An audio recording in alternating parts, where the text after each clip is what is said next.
Okay, good afternoon, everyone. Good evening. I think we're shading into evening. It's starting to feel dark outside, so we'll call it evening. We've got a large number of staff here because we want to help you in this process and make sure that you go away from this afternoon with as much information as you need and feeling like you're on steady ground, ready to start this process. So we have from our Student Futures team, we've got Miss Paula Santos and Miss Christine Sousa. We have Caroline Cullen, who's our Deputy Head for Pastoral. We have John Burke, who's our Deputy Principal for Key Stage 4, who I think lots of you already know, and Dr. Dina Shah as well, our Deputy Principal for Key Stage 5. You're going to be hearing a lot more from her this afternoon and then over the next couple of years. And of course, we've got Paul Morgan as well, our Head of School, who's also come to check out what Key Stage 5 is all about. Okay. So what's this session about? And it's really to answer your questions about what happens in year 12 and 13. I know that some of you already have children who are either in year 12 and 13 or who have passed through, so you might have some expertise. But for others, this could be totally new territory. And I know that the terminology thing, we talk about the IB, we talk about Key Stage 5, and we're going to try to make sure that you leave this evening understanding what all of our strange educational technology really means. We have two programs. As you know, we're introducing a new program, the career-related program. We'll talk more about that.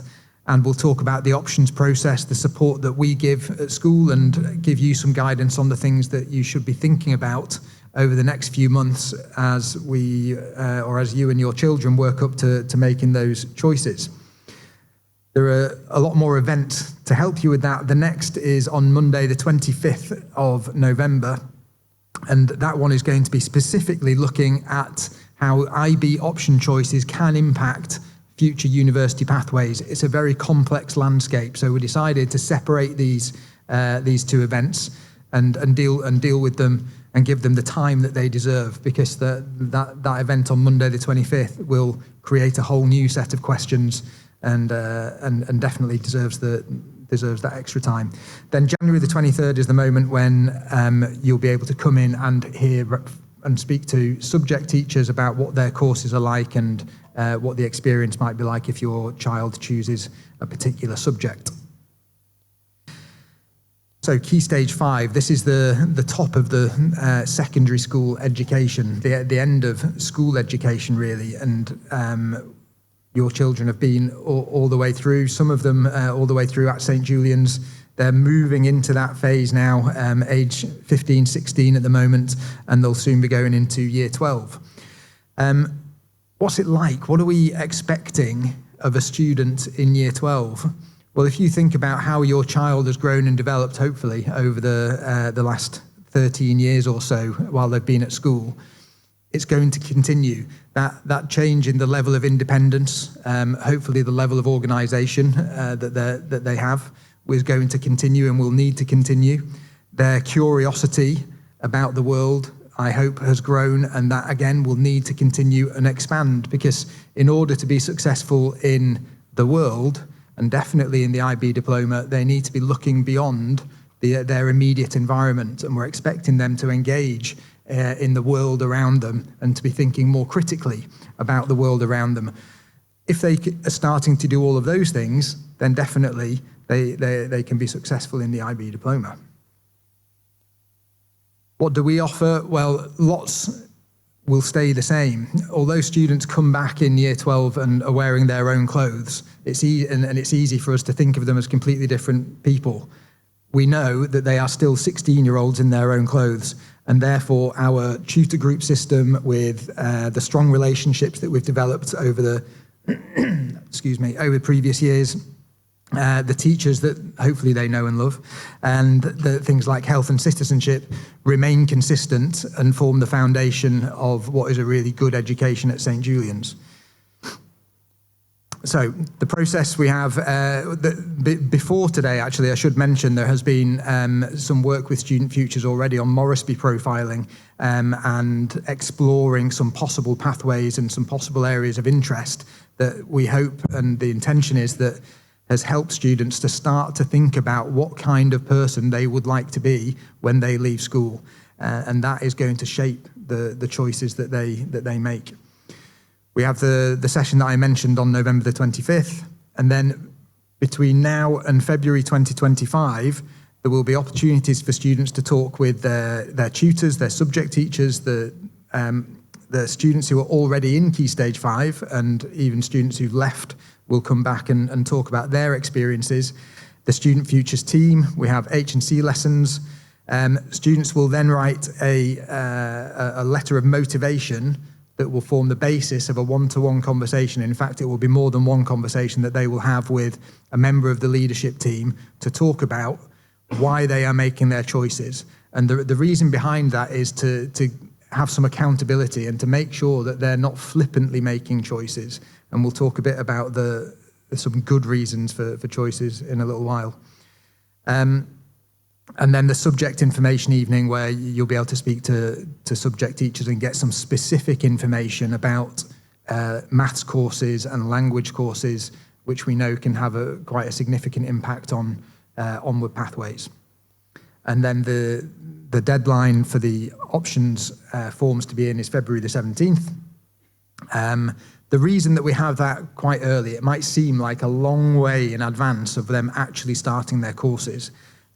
Part of the reason for that is that we have a very open options process. Some schools would dictate what students can take or can't take and have limits on the variety of things they can take. There are limits, which we'll talk about, that are set in place by the IB organisation. You have to do subjects from different groups. But you'll see that we have a very wide range of subjects and possible combinations. And in order for us to deliver that, we need the options forms in early so that we can put together a timetable and staffing that works. If we don't have this information early enough, then it becomes very, very difficult. And actually, when you do fill in the options form, you'll see that there are, we say, changes may be possible once you start year 12, but we can't guarantee it because the whole timetable is built around what students tell us in February. Lots of information, and it's going to be an overload this afternoon, so I apologise for that in advance. All the information that we share today is also available in different formats and in a little bit more detail in the Key Stage 5 Curriculum Handbook, which you can access through the parent portal. It's got some nice things like screencasts from heads of department talking about what the subject is like and what kind of experience or assessment methods will be used in the subject. More detail to refer to about what combinations work well together or cannot work together. So please do make use of that. Moving from year 11 to year 12, we expect students to have a good understanding of a wide range of subjects. That's why we have a broad GCSE programme. In order to move into year 12, we need to see students achieving a 4 or a C in 6 or more GCSE subjects. The reason for this is that it's necessary to obtain equivalentia in Portugal. If a student came into year 12 without 6 Cs and passed through year 12 and 13 and did not achieve a diploma, then they would not have any foundation to fall back on. So the reason that we do that is to make sure that there's a safety net for every student. We don't want anyone to get to the end of the diploma programme and not have equivalentia in Portugal because they're going to have to go back years to catch up in their Portuguese exams. So it's really important that we put that in place, and anyone who doesn't have a C in English or in maths, we would be asking or suggesting strongly that they resit those to make sure that they get the C or the 4, so that they can move on in their education and not be held up in the future. And of course, we also expect students going into year 12 to be showing the dispositions necessary to manage the level of learning that's required. We've also had some feedback from parents, and we've thought long and hard about recommendations for subjects. If you've had a child go through year 12 or 13 before and looked at the curriculum handbook in the past, you may have noticed that some subjects used to have at the bottom of their subject page some recommendations for what they should have achieved in GCSE to do that subject. And what we've decided to do is centralise all of that, and I'll show you on the next slide in a moment. Parents have also said that they would like a stronger steer on what we would recommend for subjects, for achievement in GCSE to go on and study things, particularly at higher level. So I'm going to take you through that now. We are recommending that students have a minimum grade of a B or a 6 in GCSE for any subject that they're going to choose at higher level. For maths, we recommend that that is an 8 if the student is going to do it at higher level. The reason for this is that we know that these are demanding courses. High-level subjects should be the ones that students are really interested in, really passionate about, are willing and eager to spend more time on. Sometimes students choose higher-level maths because they think they're going to need it for university entry, and it's true that for some courses, sometimes in economics, sometimes in engineering, obviously for maths and things like that, universities do require higher level maths. And so children feel the need to go into a higher level maths course. What we have noticed, or what our experience shows, is that if students are not performing really well and really enjoying and flying in maths at GCSE, if they then go and do higher level maths in IB, they're going to find it hard. And so we're just trying to be upfront with this recommendation and say, look, we want you to have a good experience. We want you to flourish. Those universities that are asking for high level maths as a requirement for entry are also likely to say high level maths at 6 or 7 grade in IB. To get that kind of grade in IB higher level, you need really to be looking at an 8 or more in maths GCSE. Obviously, it's not impossible for someone to turn it around and to improve over the 2 years of IB. That's why we're making this a recommendation. We're not making it a definite no, and we'll obviously look at things on a case-by-case basis. The same goes for the other higher level subjects, the same rationale. We know that some students have to make choices at GCSE and then change their minds going into IB. It would be unusual, though, for someone at the end of year 9 to say, no, I'm not that into art, I'm going to drop art for GCSE, and then by the time they get to IB, they've suddenly found a passion for it and realise that they want to study it at higher level. That raises a question for us. That's why we would be asking a question. We'd ask the students to demonstrate that they've been keeping up their drawing skills, that they've been working on it outside of school, and have a conversation with the head of the department to say, look, I'm going to be okay with this subject. I haven't let my skills in art drop. For some subjects that are not available at GCSE, such as economics, psychology, and ESS, these are our recommendations, because there's obviously not we can't say a 6 in economics at GCSE because it doesn't exist. But for higher level in those subjects, this is what our recommendation would be, to show an aptitude and therefore the ability to flourish and enjoy the experience of studying it. For ab initio languages, there's no GCSE requirement. It's a learning from scratch for those. Okay, I'm going to hand over now to Dr. Shah to talk a bit more about both of these programs. Good evening. I'm going to talk to you a little bit more about the 2 programs that we have at St. Julian's, and I'm going to give you a little bit more specific detail about each of those. So I'm going to start just by showing you the models of the 2 programs. So the blue one is a diploma program that we've been running at St. Julian's for many years, and some of you will be a little bit familiar with that, and some of you will have had other children that have experienced that already. We're also this year a candidate school for the IB career-related programme, and we've been working towards getting authorisation to run that. Everything's on track for us to be able to hopefully start teaching that in September 25. So your sons and daughters will be the first cohort to experience that at St. Julian's as well. So I'm going to give you a little bit more detail about each of the different programmes and how they work and the different options that are available within those.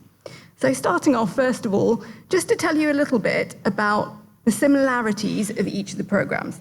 And both of those are designed to allow students to access a broad range of different subjects and to use their learning experiences to take them not only explore those subjects, but to take them beyond that. So to make links with the world around them, to have experiences that make them think about the community, make them think about what's happening in the world, and bring that into their subjects, but also make links between each of those different subjects and become more independent in their thinking and use that to help them to prepare for the next stage of education or whatever they're going to do afterwards. So to help them prepare for onward pathways.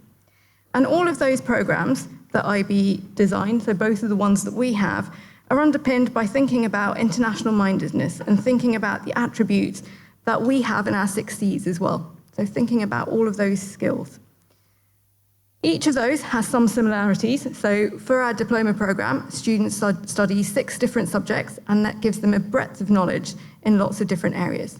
They also have 3 parts to the core of the diploma program, and that helps them think critically about the world around them. It helps them with experiential learning as well and service learning. So they go out and they engage with the community and bring those experiences back to their subjects as well. And it helps them to apply their knowledge and skills to all of the different subjects that they're studying. In the career-related program, students still study between 2 and 4 diploma subjects. So that is very similar. They do the same courses and they have the same assessment experiences in those. There's also a career-related study. So that's a slightly different focus, and it allows them to focus in one particular area. And then there are 4 parts to the CP core. And again, those help them give some context to the DP courses, allows them to apply knowledge and skills in the same way, but also helps them to develop their own personal qualities and professional skills in this situation. So, exploring a little bit more about the diploma program. So we'll give you a little bit more information about each, and we'll start with this one. So with the diploma program, students need to study 6 different subjects, and they do those at the same time over the 2 years of the program. So that gives them quite a breadth of different knowledge and understanding that they can then take to whatever they're going to do beyond school. They choose 1 subject from each of the different 6 groups that are in that circle. 3 of those are studied at higher level and 3 at standard level. And the difference between the 2 levels is that at higher level, there are some components that standard level students might not study. So there might be more depth, and there might be some topics that are completely different that students would study at higher level. So those are the areas that possibly where students' interests lie and that align with whatever their aspirations are for future pathways. There are also 3 core subjects in the diploma. First of all, those is TOK, Theory of Knowledge, and that helps students think critically and reflect on things that are happening in the world around them and also on the experiences they're having in their subjects.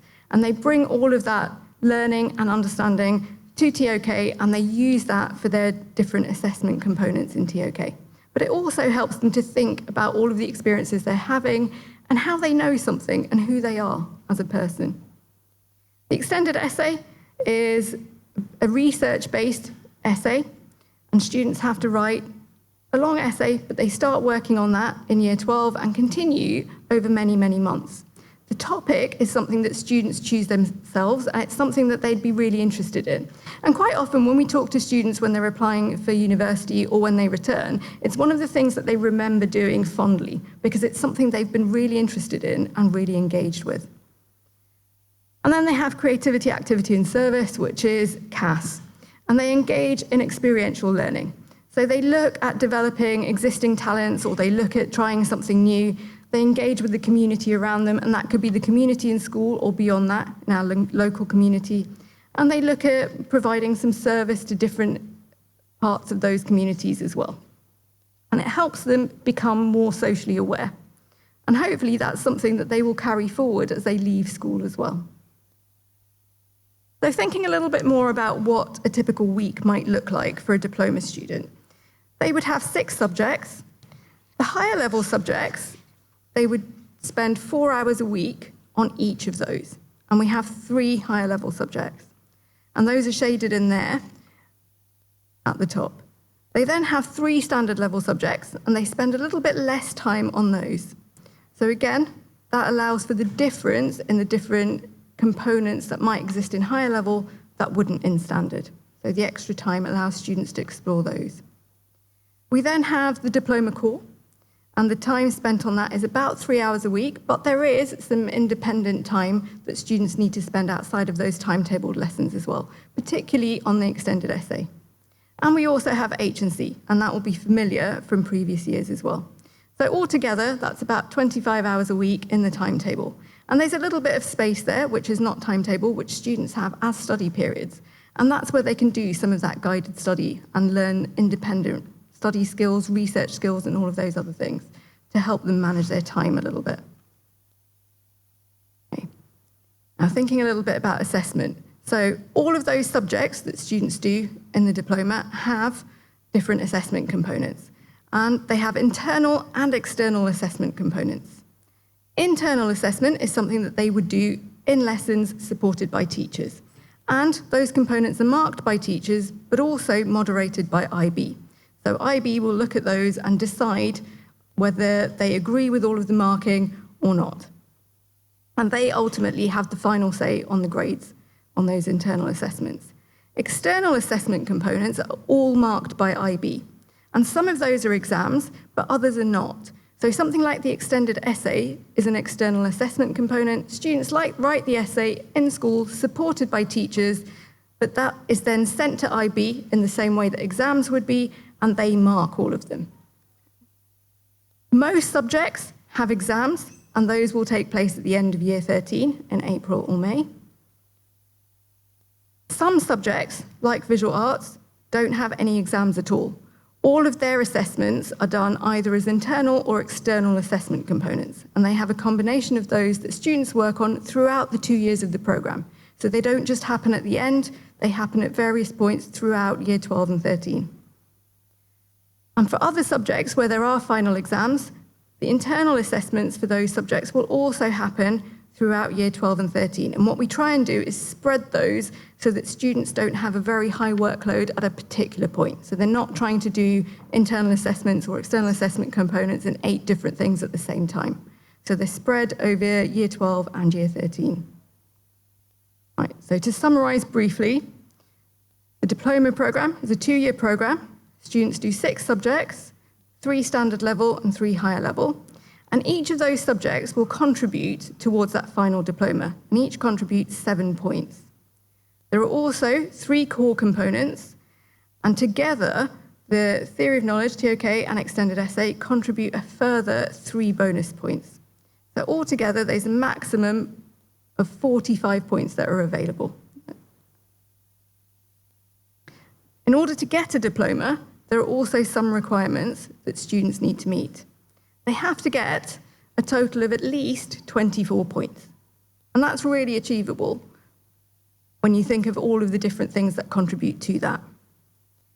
They have to meet all the CAS requirements, and they show that by keeping a portfolio. So they log all of their experiences and they reflect on those, and that portfolio at the end of the programme needs to be complete and stated to be complete by the teachers and the supervisors in school. They also need to get between an A and a D grade in TOK and extended essay. They can't get a grade 1 in any of their subjects. So we have 6 different subjects. Those grades between 1 and 7, none of those can be a 1. There can't be any more than 2 2s and no more than 3 3s. For the higher level subjects, students should get a minimum of at least 12 points, and for standard level, at least 9. And as long as they meet all of those different criteria, then students are awarded their diploma. Okay. I'm going to hand back to Mr. Norbury, who's going to talk to you a little bit about subjects and how we go about choosing them.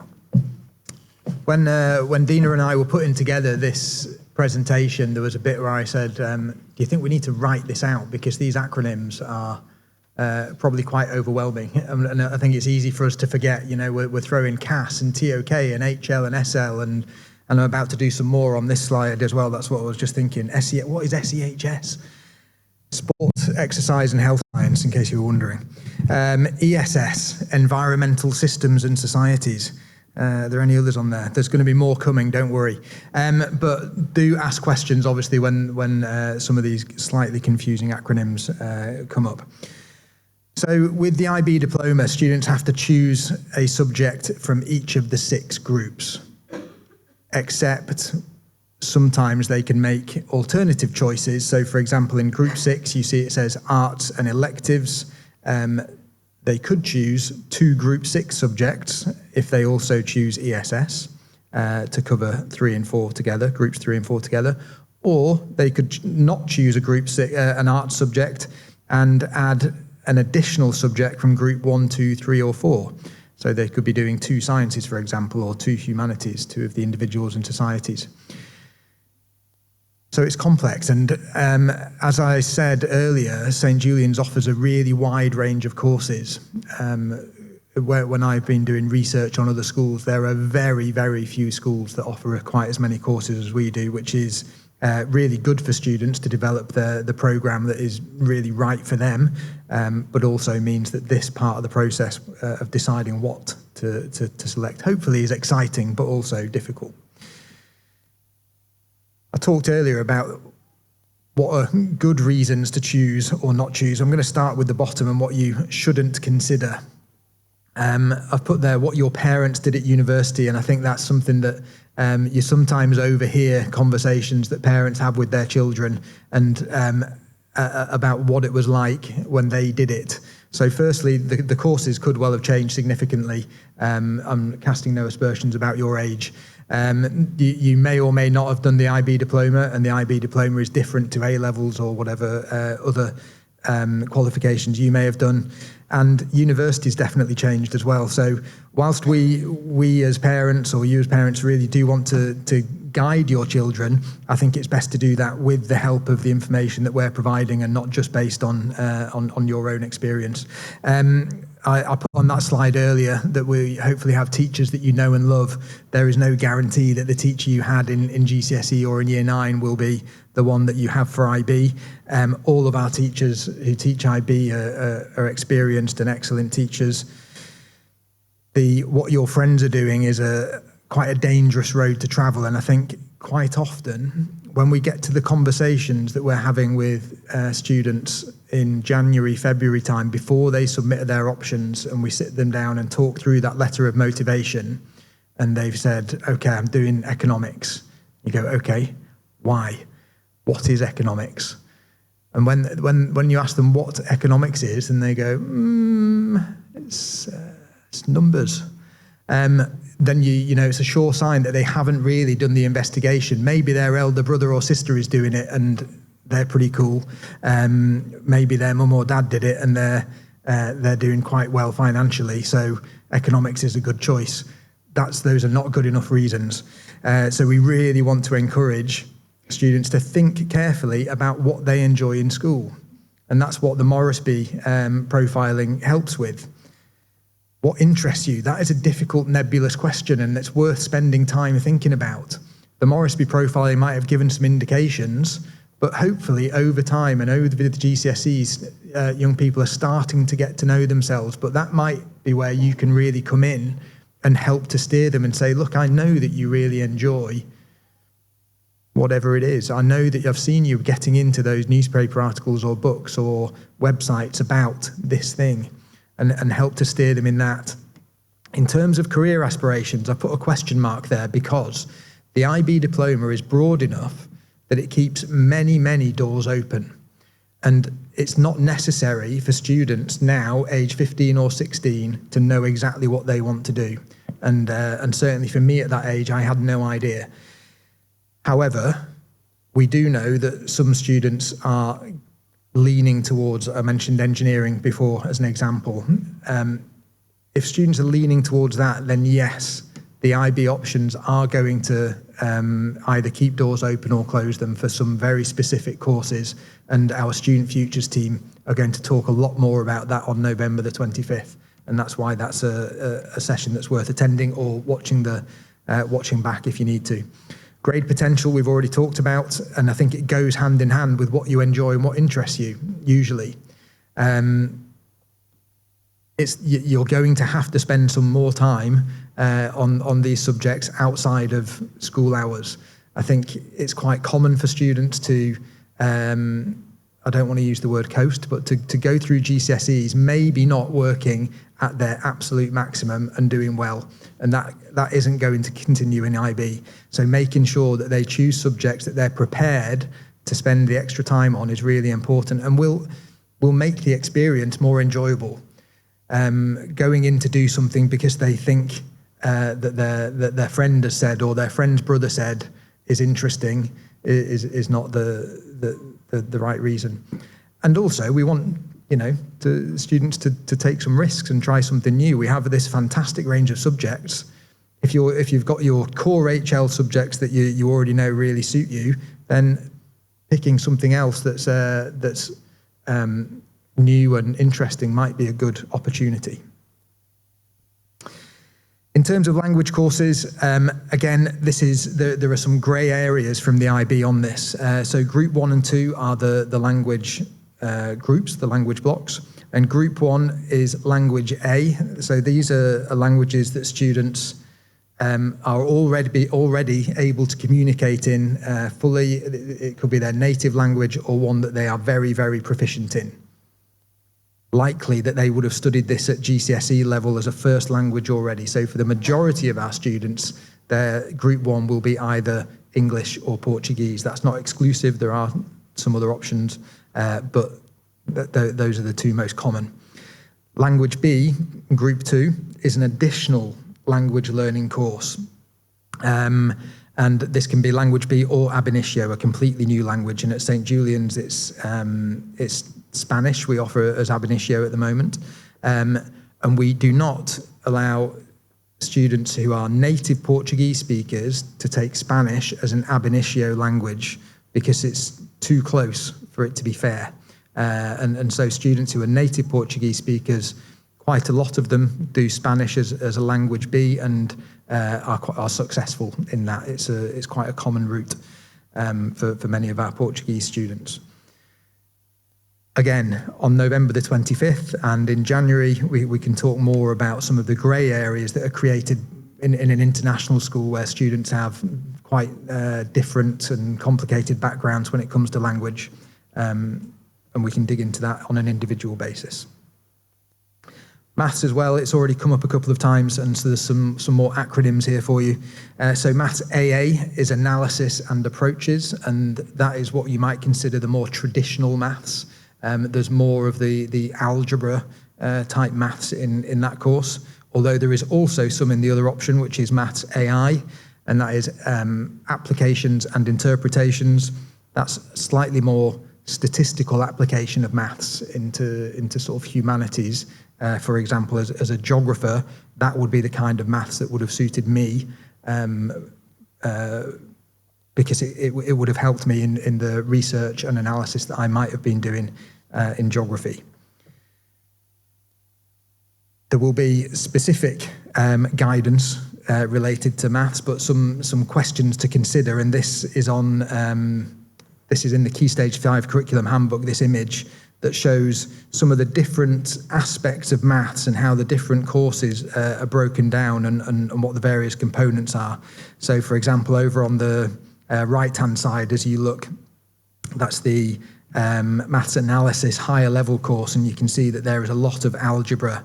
There's a lot of geometry and trigonometry in yellow, and there's a lot of calculus, which is the sort of light blue or tealy colour on the turquoise on the end.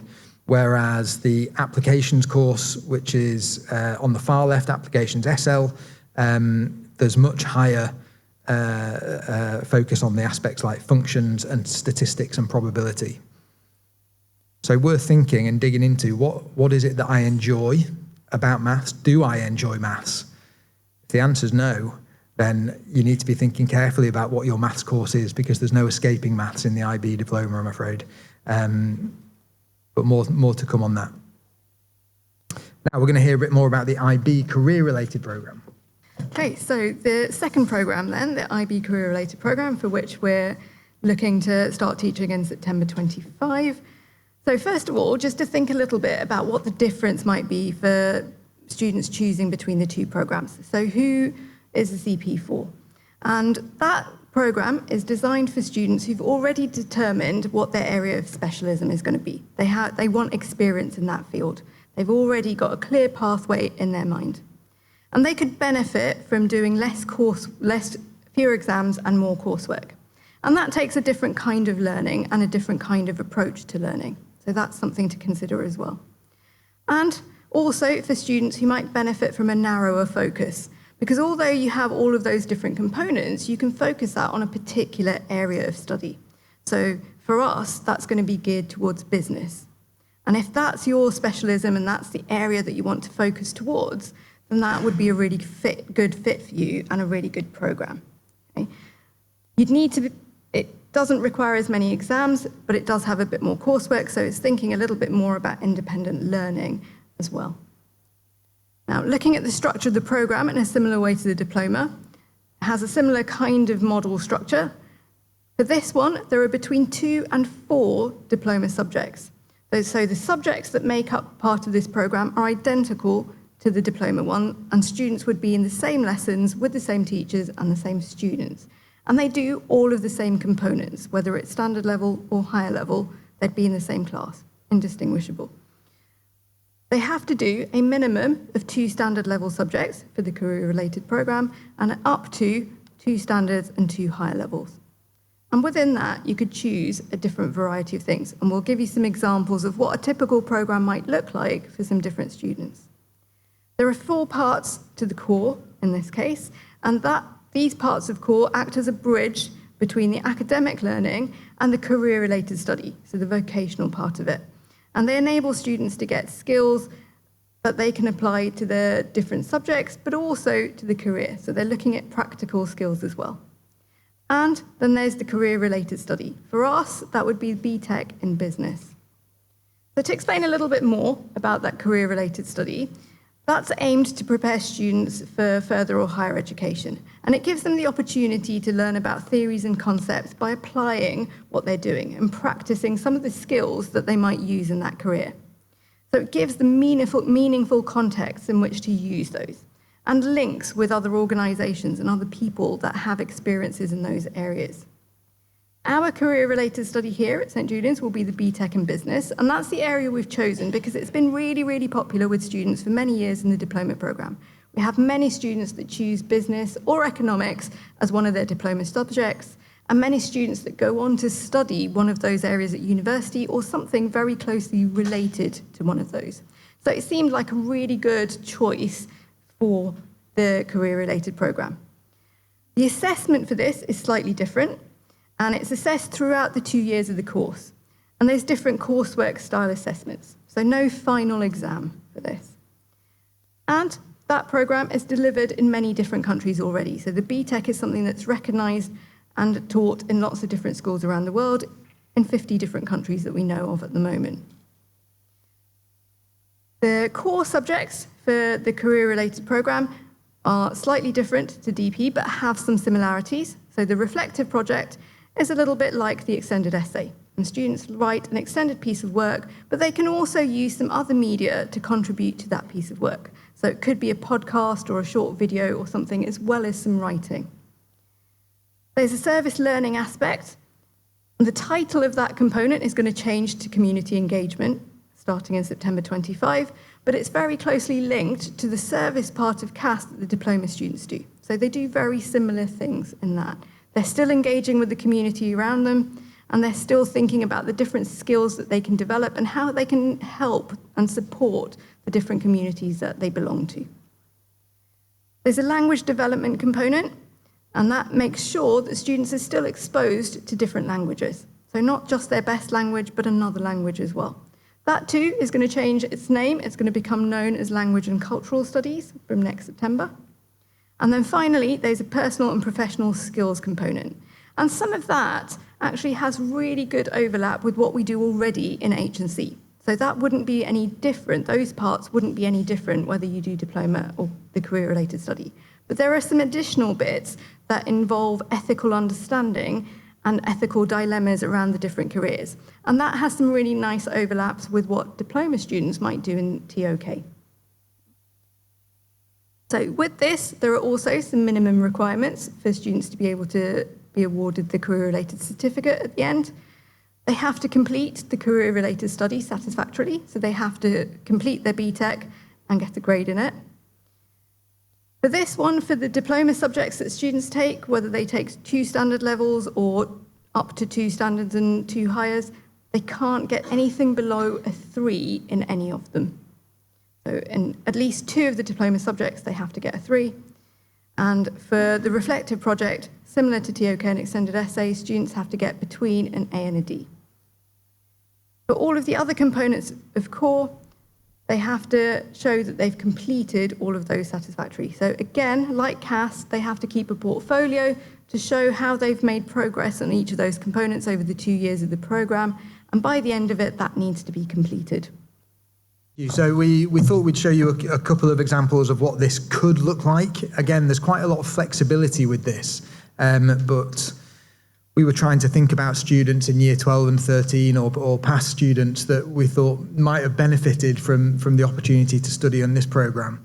And we'll call this person Student A, who's really into sport outside of school. They've got an opportunity maybe to become a professional sports person, and they're needing to dedicate a lot of their time to practice and training during the week. So they've elected to go and do the CP programme. They're going to do it with geography because they've always enjoyed that and enjoy current affairs. They're doing sport, exercise and health science, SEHS, because it links really well, obviously, with their sport. And the BTEC in business also helps because their fallback, their option B, if it doesn't work out in sport, is going into something like business management, sports management. And this would open doors to university options to study something related to sport and business management. This is what their timetable might look like, or would look like, rather. So they'd have 6 hours a week of the business BTEC.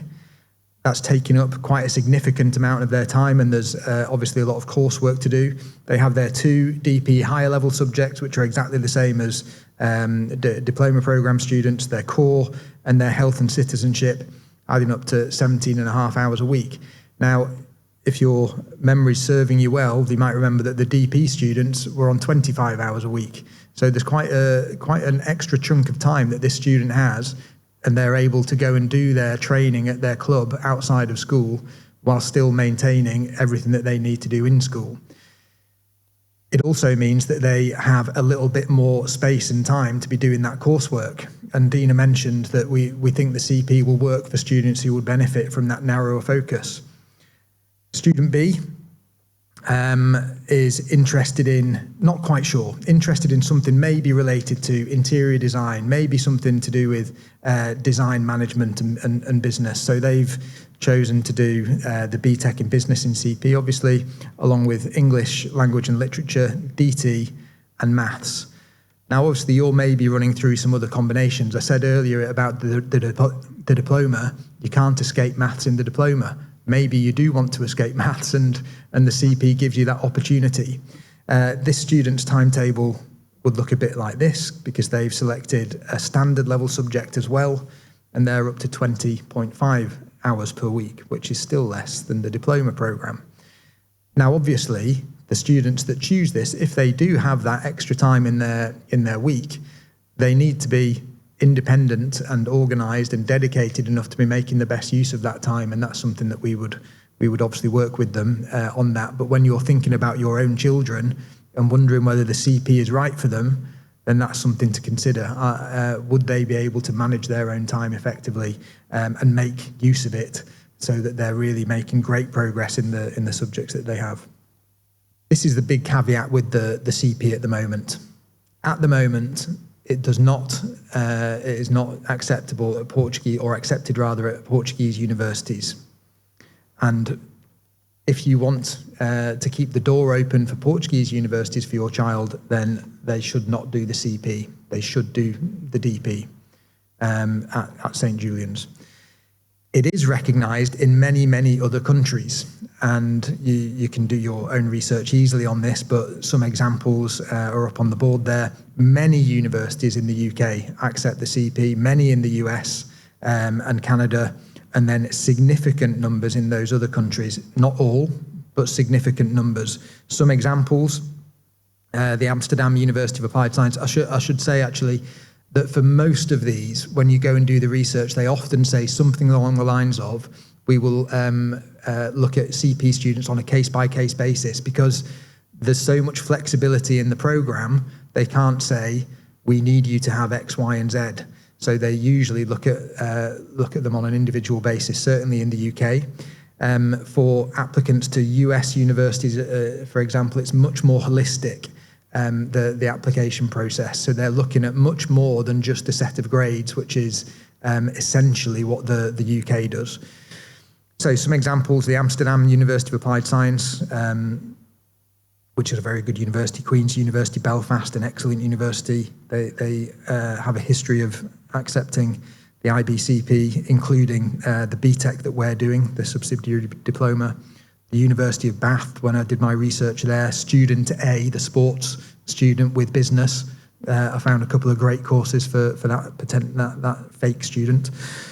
Johns Hopkins University in the USA, there's many universities, this was just one example, talking about their holistic admissions. In Spain, there are a few universities, there's 6 or 7. Bocconi in Italy is one that often comes up for our students when they're doing their research and is popular. And again, it says students will be applicated on a case-by-case basis. And then a number of universities in Switzerland, including Les Roches. We've had some students go recently to study very successfully hospitality at some of the institutions in Switzerland, and the CP would work really well for entry into those.